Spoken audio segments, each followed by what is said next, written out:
નવસારી જિલ્લામાં વરસાદે વિરામ લીધો. વરસાદે વિરામ લેતા લોકોને આંશિક રાહત મળી છે. શહેરમાં પૂરના પાણી ઉતરવાની શરૂઆત થઈ છે. ભેંસ તખાડા રંગૂન નગર વિસ્તારમાં હજુ પાણી છે. પૂર્ણા નદી ભયજનક સપાટીથી 2 ફૂટ ઉપર વહી રહી છે. તો ભારે વરસાદની સંભાવનાને પગલે તંત્ર એલર્ટ મોડ પર છે.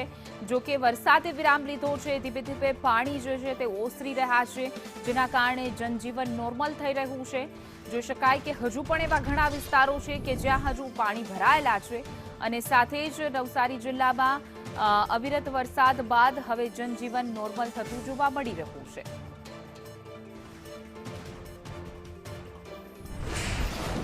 સર્વત્ર જળબંબાકાર, શ્રીકાર અને તંત્ર લાચાર.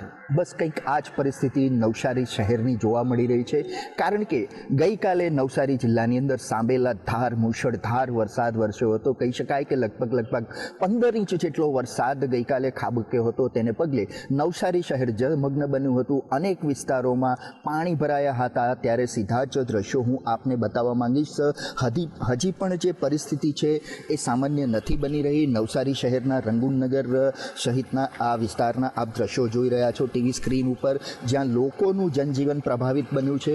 આ વિસ્તારની અંદર લગભગ 10 થી 12 હજાર જેટલા લોકો રહેતા હોય તેવી પૂરેપૂરી શક્યતા છે. આપ મોટી ઇમારતો, બિલ્ડિંગો જોઈ રહ્યા છો. લોકો પોતાના ઘરોની અંદર પહેલા માળ ઉપર, બીજા માળ ઉપર રહેવા માટે મજબૂર બન્યા છે. નવસારી જિલ્લામાં હજી પણ રેડ એલર્ટ જાહેર કરવામાં આવ્યું છે, પરંતુ તંત્ર હાલ લોકોની પડખે રહેવાનો પ્રયત્ન કરી રહ્યું છે.